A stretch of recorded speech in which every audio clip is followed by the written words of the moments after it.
Gênesis 49, versículo 1 diz assim: Depois chamou Jacó seus filhos e disse: Ajuntai-vos e anunciar-vos-ei o que vos há de suceder nos derradeiros dias. Ajuntai-vos e ouve, filhos de Jacó, ouve a Israel vosso pai. Rubens, tu és meu primogênito, minha força e o princípio do meu vigor, o mais excelente em alteza e o mais excelente em poder. Inconstante como a águia, não serás o mais excelente, porquanto subistes ao leito de seu pai, então o contaminaste, subistes à minha cama. Agora eu vou passar lá para os últimos versículos que o irmão leu aqui. Dan será serpente junto ao caminho, uma víbora junto à vereda que morde os calcanhares do cavalo e faz cair o seu cavaleiro por detrás. Versículo 18, parece que Jacó, dando um suspiro, diz: A tua salvação espero, ó Senhor. Curva a sua cabeça. Pai, esta palavra é a tua palavra.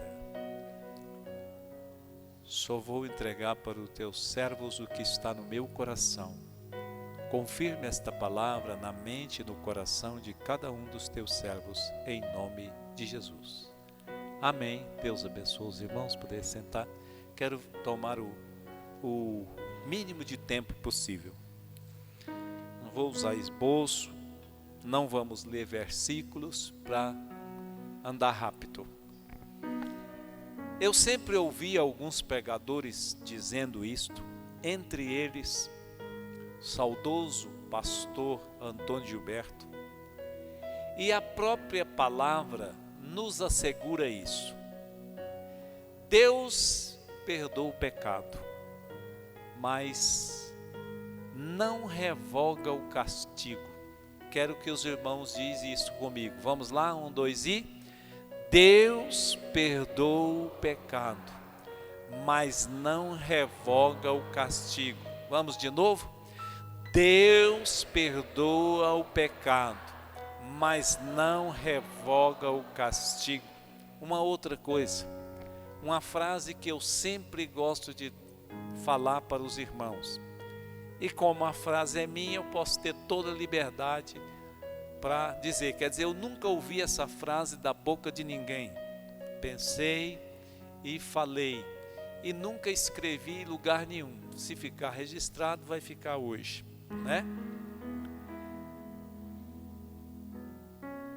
A única coisa que nós temos e não merecemos é a graça de nosso Senhor e Salvador Jesus Cristo. O resto tudo merecemos. Você comprou um carro novo, você merece. Você colocou estendo no coração, igual eu, é porque mereço. Você é renal transplantado igual eu, merece. Eu casei minha filha com um príncipe, porque você merece. Tudo que acontece conosco, nós merecemos. A única coisa que temos e não merecemos é a graça de nosso Senhor e Salvador Jesus Cristo. Mas Deus não tem nada ruim para nós.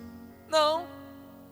Quando Deus colocou Adão no jardim do Éden, Adão e Eva, Deus queria que eles vivessem a felicidade de quem está num paraíso. Eles foram colocados no paraíso, foram colocados lá no paraíso. Só que tinha regras, tinha leis. Olha, e a única lei que eu vou dar para você é o seguinte: você não pode comer desse fruto.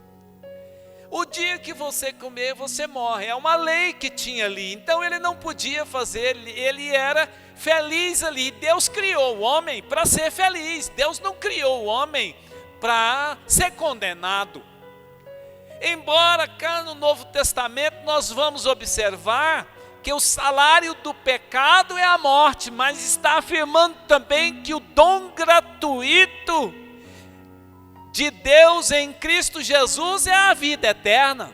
Então, a vida eterna é um dom gratuito, é um favor que não merecemos, mas Ele nos deu essa garantia. Agora, pelo meio do caminho, existem bênçãos de acordo com a posição que nós ocupamos e com o que exercemos nessa posição que ganhamos. Um dia nós aceitamos Jesus. A Bíblia diz que a fé vem pelo ouvir, e o ouvir pela palavra do Senhor. Não é o ouvir da palavra, é o ouvir pela palavra. Pela palavra a gente compreende as coisas de Deus. Então você adquiriu uma fé que também é um dom de Deus. Ele entregou a palavra, você parou, ouviu, Ele lhe deu a condição de ouvir, você compreendeu e aceitou Jesus como seu Salvador. Agora, existem algumas coisas pelo meio do caminho que você tem que seguir. O caminho é estreito. Nós começamos aqui com as profecias. Não é nem bênçãos, embora nós vimos aqui que ele ministrou bênçãos sobre os filhos e maldição também. Mas acontece que aquilo era uma profecia de Jacó. Jacó juntou os filhos, falou assim: olha, vocês reúnem aqui que eu vou contar para vocês o que vai acontecer nos últimos dias. Eu posso até dizer que essa passagem é uma passagem escatológica, porque ele estava entregando uma profecia para os últimos dias. Então ele disse para Rúben: olha, Rúben, você deveria receber a bênção toda. Você é o mais excelente, o mais cheio de vigor. Mas o que você fez? Você é inconstante, você subiu ao meu leito. Porque Rúben, como primogênito, ele tinha o direito de receber as bênçãos. E Jacó falou para ele aqui o que ele era.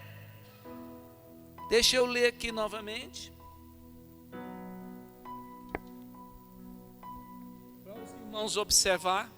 Olha, Rúben, tu és meu primogênito, minha força e o princípio do meu vigor, o mais excelente em alteza.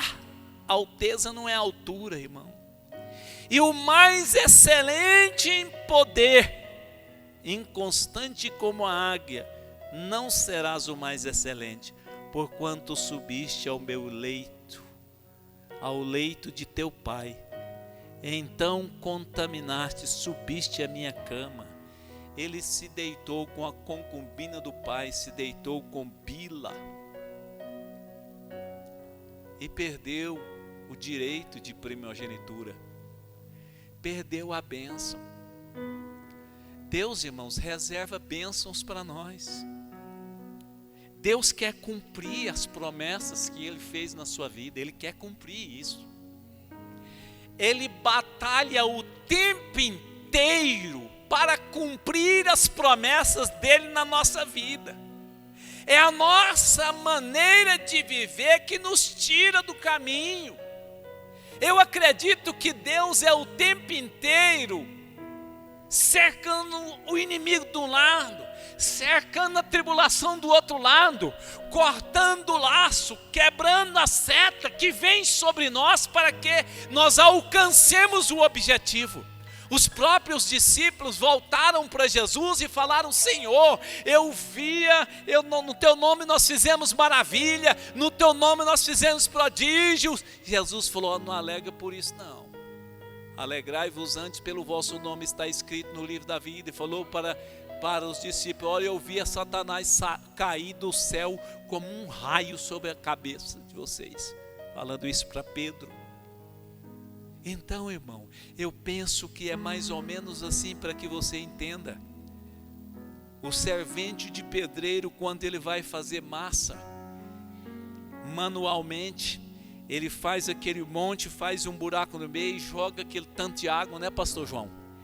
E depois que a massa vai ficando mole, ele fica tentando assegurar a água com um pouquinho de terra seca.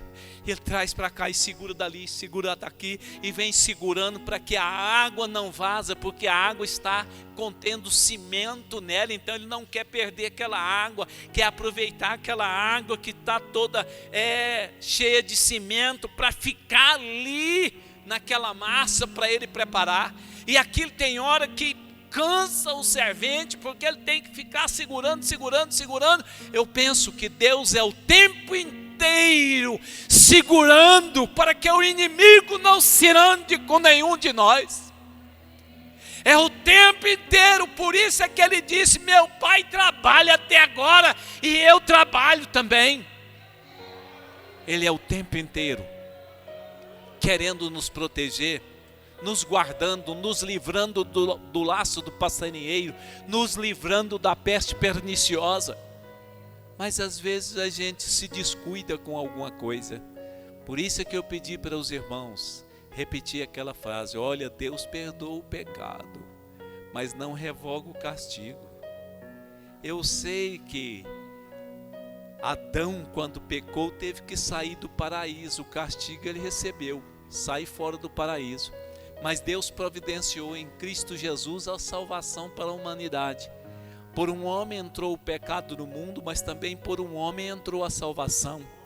Veio a salvação que é em Cristo Jesus. Aqui, irmãos, ele vem fazendo as promessas para os filhos. Vem fazendo a promessa: você vai ser isso, você vai ser aquilo. E quando chega lá em Dan, por isso é que eu deixei Dan aqui por último e só li ele. Aqui lá vai um pensamento meu. Eu estudei a Bíblia e procuro estudar e sou um aprendiz. Eu ainda estou no beabá. Eu preciso de aprender muita coisa. Mas quando Jacó ministra a bênção sobre Dan, ele diz o seguinte, lá no versículo 17: Dan será a serpente junto ao caminho, uma víbora junto à vereda, que morde os calcanhares do cavalo e faz cair o seu cavaleiro por detrás. Mas depois dessa palavra ele faz uma oração rapidão. Ele diz: a tua salvação espero, ó Senhor. O que me preocupa é que lá em Apocalipse tem os 144 mil que serão salvos. Da tribo de Judá, 12 mil. Da tribo de Naftali, 12 mil. Da tribo de Manassés, 12 mil. Da tribo de Zebulon, 12 mil. Mas da tribo de Dan não fala nenhum. Eu fiquei preocupado com isso. Falei: será que isso quer dizer que o anticristo vai sair da tribo de Dan?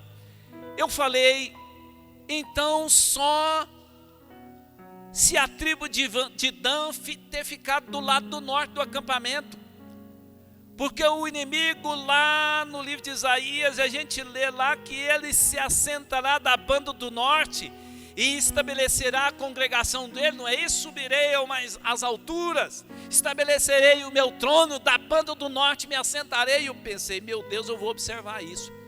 E de fato a tribo de Dan ficava do lado norte do tabernáculo. Mas eu pensei: meu Deus, e se esse negócio for desse jeito mesmo? Então quando houver o assentamento, Dan também tem que ficar do lado do norte. Mas será que toda a tribo de Dan vai se perder? De repente eu observei que uma parte da tribo de Dan não ficou do lado norte, mas tem um pedacinho com um pouquinho de gente da tribo de Dan que ficou do lado norte. Então eu pensei: será que o anticristo sairá da tribo de Dan? Porque tudo indica, ele não está no meio dos 144 mil. Ele não está, ou seja, ele está referido como estando do lado da banda do norte, e está mesmo.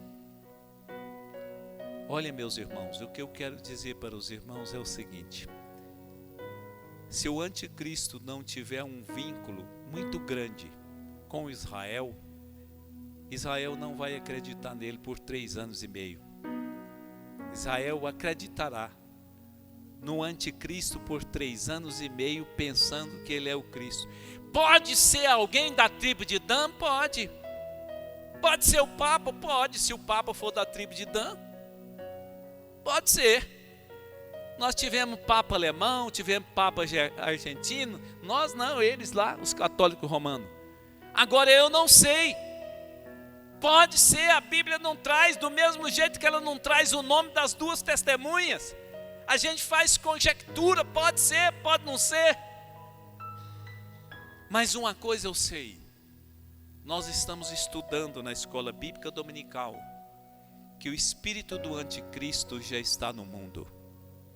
E não pensa que o espírito do anticristo está no mundo para enganar descrentes. Não, irmão. Ele não veio para enganar quem não é crente. Quem não é crente já é dele. Ele veio para enganar os crentes.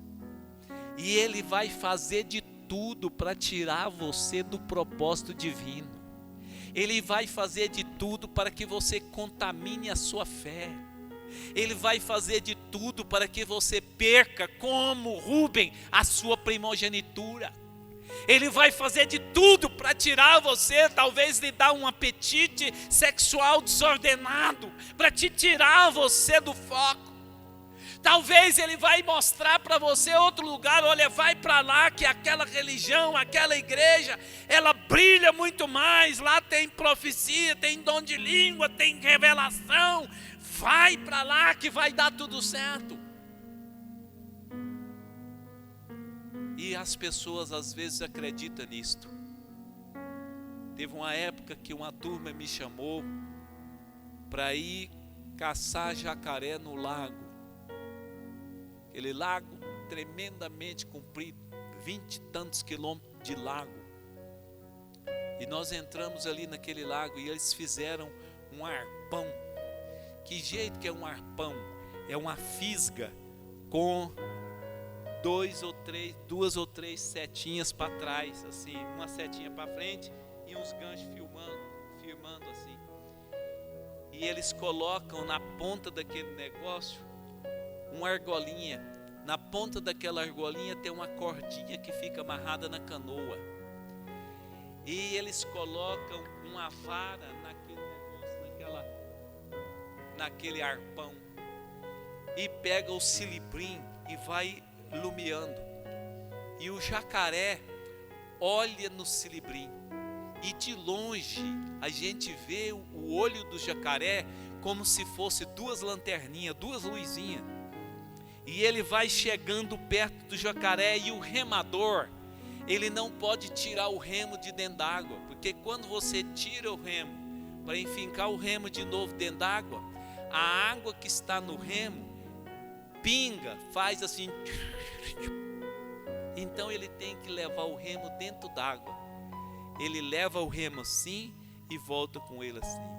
Leva o remo assim, então a canoa desliza no lago sem fazer o mínimo barulho, mas o jacaré encanta com a luz. A luz vai chegando e o jacaré encanta com a luz. Tem jacaré que vem de encontro com a luz.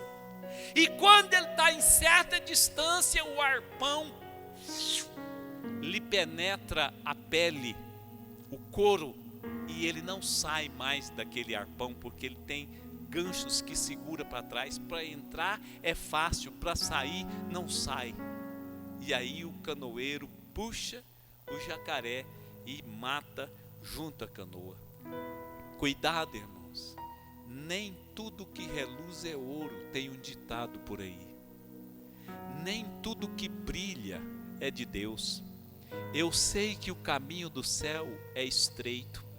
Eu sei que o caminho do céu, ele tem cruz, tem renúncia, tem jugo, tem fardo. Jugo, tomai sobre vós o meu jugo, porque o meu jugo é suave e meu fardo é leve. Tem que renunciar a si mesmo, tomar sobre si a sua cruz. Tomar sobre si a sua cruz é a sua responsabilidade.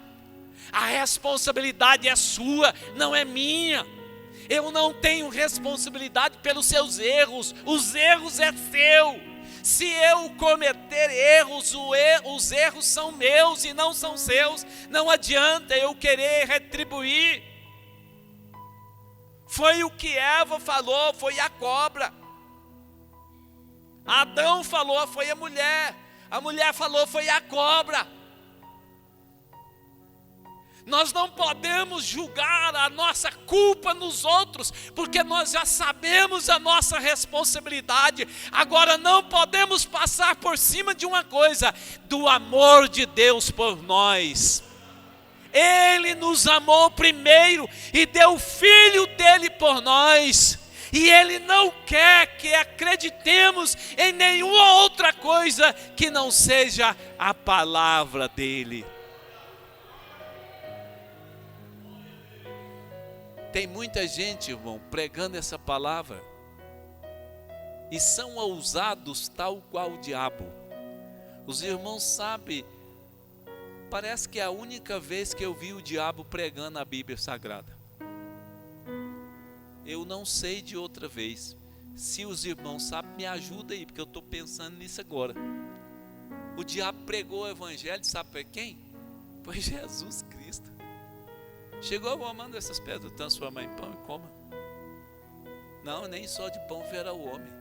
Ele falou, mas está escrito. Ele não falou que estava escrito? Citou o Velho Testamento. Está escrito, pode pular daqui lá embaixo, que teus anjos apararão nas suas mãos. Jesus falou, poderia ter dito assim, eu sei que está escrito, rapaz.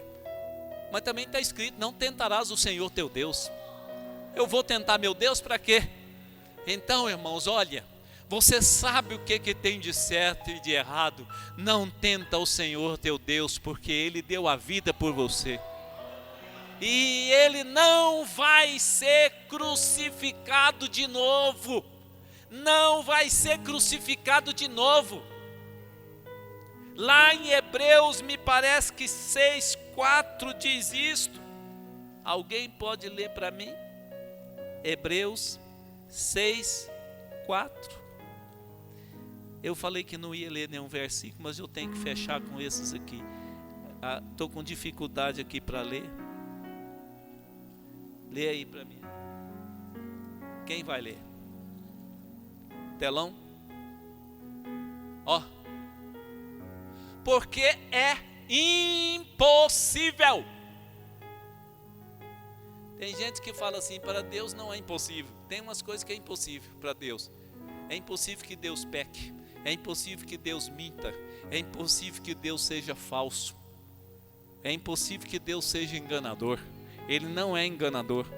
Olha aí, porque é impossível que os que já uma vez foram iluminados, 1, provaram o dom celestial, 2, e se fizeram participantes do Espírito Santo, 3, agora para frente, e provaram a boa palavra de Deus, 4, e os poderes do mundo vindouro, 5.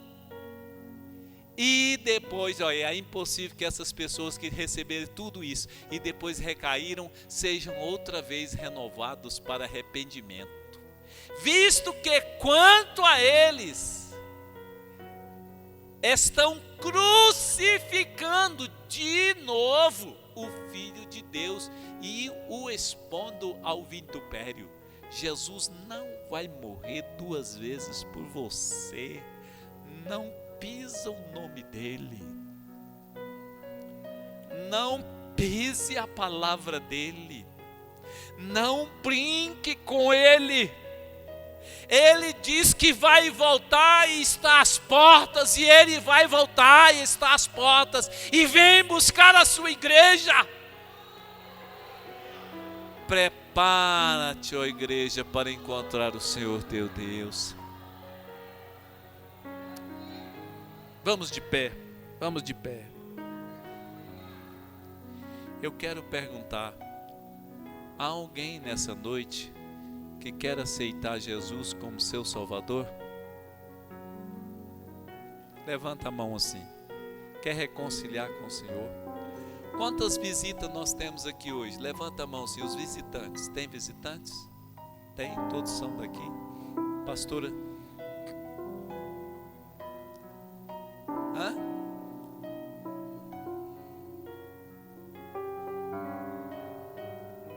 A diaconisa irmã Helena, levanta a mão aí, irmã. Cadê a irmã? Ah, tá lá. Teve fora uns dias, é bem-vinda. Irmão Adriano está conosco, é lá da lá, está sempre aí nos ajudando. Bem-vindo, irmão Adriano. Irmão Adriano, de vez em quando, leva os irmãos para ajudar lá, não tem problema não, viu? Precisa mesmo e ajudar. Agora, irmãos, nós vamos orar.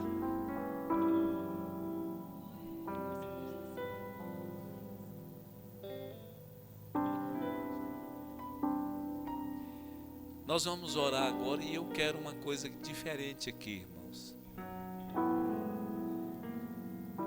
Eu não sei o que passa no seu coração, mas quantos que têm uma promessa e essa promessa de Deus não foi cumprida ainda na sua vida? Vem aqui, nós vamos orar e Deus vai cumprir a promessa na sua vida. Pode vir aqui. Eu não sei quantas pessoas. Se tem, às vezes também não tem. Às vezes Deus tem uma promessa para você. Se você crê, cadê a promessa que Deus tem para você? Vem aqui. Deus tem uma promessa para você. Pastor Arlene, vem aqui depois para ler os avisos. Fica aqui para você ler os avisos aqui e pedir oração para os irmãos. Você tem uma promessa? Olha, irmão, Rubem era para ser o mais excelente. Ele era o primogênito. E observa o tanto que a profecia de Jacó era de Deus, porque ele gostava demais, era de José, não era? Mas no entanto, quem recebeu a maior promessa foi Judá. Quer dizer que ele não foi fariseu, né? Deus falou e ele entregou o que Deus mandou ele falar. Se fosse com você, era assim. Você tem 10 filhos, Deus lhe dá uma promessa para você entregar, lhe dá uma palavra para você entregar para alguém, mas tem um que não é seu filho, está lá no meio dos 10, o filho do vizinho. Aí você vai ter que entregar a profecia verdadeira, falar: ó, Deus vai fazer de você. Eu estava numa igreja e tinha um menininho desse tamanhozinho, Titito, irmão da pastora Arlene, menininho, acompanhava nós.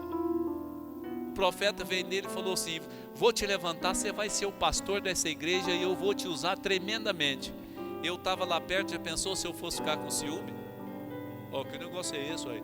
Você passa por cima de mim e você vai profetizar para o menino? Quem tem chamado é eu, não é o menino não.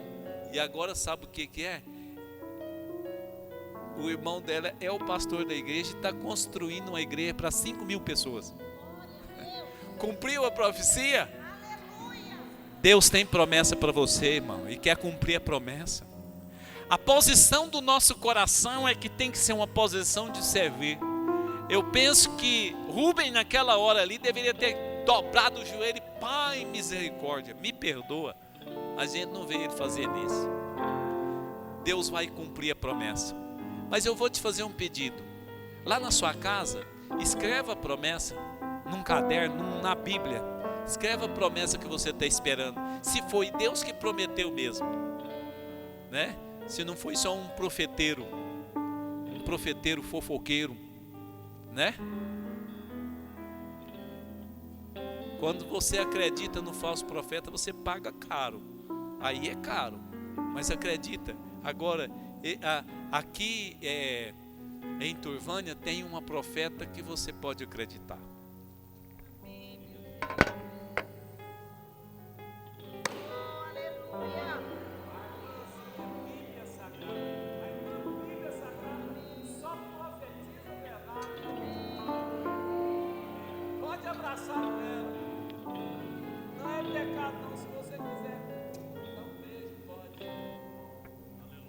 Mas é esta que é a profecia verdadeira. Se alguém profetizou esta para você, ele vai cumprir agora. Vamos orar? Eu quero que os obreiros, pastores que estão aqui, vocês vão descer lá embaixo. Desce lá, pastor João. Quem vocês sentir a mão, põe a mão. Pelo menos encosta, não precisa de ficar muito tempo, mas pelo menos encosta a mão aí. Cadê o pastor Inácio? Cadê o pastor Inácio? Pastor Inácio desceu. Cadê? Pode vir cá, irmão Marcos, esteja orando. Vamos orar. Senhor meu Deus e eterno Pai, aqui estão os teus servos que têm uma promessa do Senhor. Que o Senhor possa colocar as tuas mãos agora sobre esta vida, Pai Santo. Abençoa, meu Pai, venha cumprir a tua palavra na vida de cada um. Cada um está esperando essa promessa do Senhor, Pai querido. Famílias inteiras esperando a promessa do Senhor. Que o Senhor possa cumprir, ó Pai querido, a tua palavra na vida, na alma dessas pessoas que estão aqui, Pai querido. Ouça a oração agora das tuas servas, dos teus servos. Manifeste o teu poder, manifeste o teu grande poder, Pai querido. Cumpra a profecia do Senhor na vida dos teus servos, desses jovens. Pai querido, faça dessa juventude uma juventude forte, para a honra e glória do teu santo nome. Abençoa, meu Pai querido, ricamente essas vidas. Cumpre, ó Pai querido, a tua palavra nesses corações. Alegra essas vidas, Senhor. Nós esperamos no Senhor. Pai, a promessa do Senhor nesta noite é que o teu ministério irá ser cumprido nessas vidas. No nome santo de Jesus. No nome santo de Jesus. Uma palavra profética que foi dita aqui também essa noite. Aviva, ó Senhor, a tua obra no meio dos anos. Então toma posse da palavra de Deus. Toma posse dessa palavra. O Senhor está falando conosco desde o início. Deus abençoe os irmãos, poder sentar.